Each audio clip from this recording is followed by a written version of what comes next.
Assalamualaikum warahmatullahi wabarakatuh. Selamat pagi teman-teman. Masih di sini bersama saya Dika Anggi Febrianti. Nah teman-teman, kali ini kita akan membahas detektor radiasi, yaitu detektor isian gas. Yuk langsung simak materinya. Detektor isian gas merupakan detektor yang paling sering digunakan untuk mengukur radiasi. Detektor ini terdiri dari dua elektroda, positif dan negatif, serta berisi gas di antara kedua elektrodanya. Elektroda positif disebut sebagai anoda yang dihubungkan ke kutub listrik positif, sedangkan elektroda negatif disebut sebagai katoda yang dihubungkan ke kutub negatif. Kebanyakan detektor ini berbentuk silinder dengan sumbu yang berfungsi sebagai anoda dan dinding silindernya sebagai katoda. Untuk prosesnya sendiri, radiasi yang memasuki detektor akan mengionisasi gas dan menghasilkan ion-ion positif dan ion-ion negatif, atau bisa disebut juga elektron. Jumlah ion yang akan dihasilkan tersebut sebanding dengan energi radiasi dan berbanding terbalik dengan daya ionisasi gas. Daya ionisasi gas berkisar dari 25 elektron volt hingga 40 elektron volt. Ion-ion yang dihasilkan di dalam detektor tersebut akan memberikan kontribusi terbentuknya pulsa listrik ataupun arus listrik. Terdapat 3 jenis detektor isian gas yang bekerja pada daerah yang berbeda, yaitu detektor kamar ionisasi, detektor profesional, dan detektor Geiger-Müller yang disebut juga GM. Nah, untuk detektor kamar ionisasi sendiri, sebagaimana terlihat pada kurva karakteristik gas di atas, jumlah ion yang dihasilkan di daerah ini relatif sedikit sehingga tinggi pulsanya. Bila menerapkan pengukuran model pulsa sangat rendah.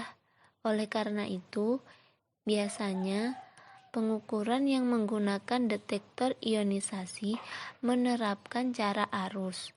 Bila akan menggunakan detektor ini dengan cara pulsa, maka dibutuhkan penguat pulsa yang sangat baik.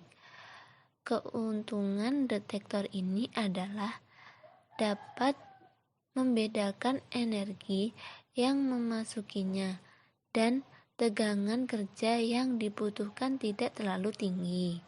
Selanjutnya, detektor profesional. Jika dibandingkan dengan daerah ionisasi di atas, jumlah ion yang dihasilkan di daerah profesional ini lebih banyak, sehingga tinggi pulsanya akan lebih tinggi. Detektor ini lebih sering digunakan untuk pengukuran dengan cara pulsa. Terlihat pada kurva karakteristik di atas bahwa jumlah ion yang dihasilkan sebanding dengan energi radiasi, sehingga detektor ini dapat membedakan energi radiasi. Akan tetapi, yang merupakan suatu kerugian, jumlah ion atau tinggi pulsa yang dihasilkan sangat dipengaruhi oleh tegangan kerja, dan daya tegangan untuk detektor ini harus sangat stabil. Nah, untuk yang terakhir, detektor Geiger-Müller atau yang disebut juga dengan GM. Jumlah ion yang dihasilkan di daerah ini sangat banyak, mencapai nilai saturasinya, sehingga pulsanya relatif tinggi dan tidak memerlukan penguat pulsa lagi. Kerugian utama dari detektor ini ialah tidak dapat membedakan energi radiasi yang memasukinya, karena berapapun energinya, jumlah ion yang dihasilkan sama dengan nilai saturasinya. Detektor ini merupakan detektor yang paling sering digunakan, karena dari segi elektronik sangat sederhana. Tidak perlu menggunakan rangkaian penguat. Sebagian besar peralatan ukur proteksi radiasi yang harus bersifat portable terbuat dari detektor Geiger-Müller atau yang disebut dengan GM.